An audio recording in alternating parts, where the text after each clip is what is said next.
Hi friends, आजचा हा vlog माझ्यासाठी खूप खूप स्पेशल आहे. कारण आज जगातील सगळ्यात भारी, सगळ्यात क्यूट आणि माझ्या लाडक्या पप्पाचा वाढदिवस आहे.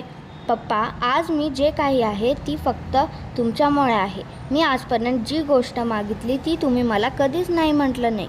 माझी प्रत्येक लहान सहान इच्छा तुम्ही नेहमी पूर्ण केली. मला माहिती पप्पा, माझी स्वप्न पूर्ण करण्यासाठी तुम्ही खूप कष्ट करतात. माझ्यावर जगातील सगळ्यात जास्त प्रेम करणारे माझे सुपर हिरो पप्पाला वाढदिवसाच्या खूप खूप शुभेच्छा. आय लव्ह यू पप्पा. तुम्ही नेहमी असेच हसत राहा. माझे सुपर हिरो, माझे बाबा. आजपर्यंत माझ्या पप्पांनी माझ्यासाठी खूप काय केलं आहे. मी मागितलेले प्रत्येक वस्तू, प्रत्येक आनंद त्यांनी मला दिला आहे. माझ्या आयुष्यातील प्रत्येक गोष्ट खास बनवणारे माझे पप्पासाठी मी हा छोटासा व्लॉग बनवला आहे. पप्पा, तुम्ही माझ्यासाठी जगातील सर्वोत्तम बाबा आहात. देव तुम्हाला नेहमी